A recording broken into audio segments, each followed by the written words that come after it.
সম্মানিত সুধী, আসসালামু আলাইকুম। আপনাদের প্রত্যেকের ফোনেই গুগল ফটোস নামে একটি অপশন আছে। সেই গুগল ফটোসে অনেক সময় অনেক ছবি, ভিডিও, অডিও আপলোড করে সেভ করে রাখি। তো এই ছবি, ভিডিও তো আমরা চাইলেই কিন্তু একসাথে ডাউনলোড করে একটি জিপ ফাইল আকারে নিয়ে নিতে পারি। তো কাজটি কিভাবে করবেন চলুন দেখে দিচ্ছি। ইনফরমেটিভ ভিডিও পেতে ফলো করে সঙ্গে থাকুন আর অবশ্যই শেয়ার করতে ভুলবেন না।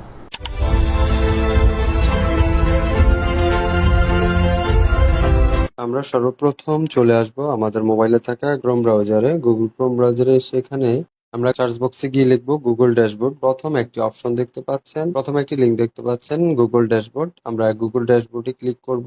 এমন একটি ইন্টারফেস আপনাদের সামনে শো হয়ে যাবে। এখান থেকে একটু স্ক্রল করে আমরা নিচে আসবো। স্ক্রল করে নিচে আসার পর এখানে দেখতে পাচ্ছেন ডাউনলোড একটি অপশন। আমরা ডাউনলোডে ক্লিক করব। ডাউনলোড ক্লিক করার পরে আমাদের এমন একটি ইন্টারফেসে নিয়ে আসবে। এমন একটি ইন্টারফেসে নিয়ে আসার পরে এখানে দেখতে পাচ্ছেন নেক্সট স্টেপ। আমরা নেক্সট স্টেপে ক্লিক করব। নেক্সট স্টেপে ক্লিক করার পরে আমরা এক্সপোর্ট ওয়ান্সে ক্লিক করার পরে এখানে দেখতে পাচ্ছেন জিপ ফাইল। জিপ ফাইলটি জিপ ফাইলে থাকবে এবং এখানে জিবি 2GB স্টোরেজ লেখা থাকবে। এখানে যত জিবি স্টোরেজ নিতে চাচ্ছেন তত জিবিতে আপনারা যদি ক্লিক করেন, আমি 4GB তে ক্লিক করলাম। দেন এখান থেকে আমি যদি ক্রিয়েট এক্সপোর্টে ক্লিক করি, আমাদের ফাইলটা জিপ ফাইল আকারে আমাদের ফাইল ম্যানেজারে গিয়ে সেভ হয়ে যাবে। সেখান থেকে আপনারা আপনাদের ডাউনলোড ফাইলগুলো দেখে নিতে পারবেন। ধন্যবাদ সবাইকে।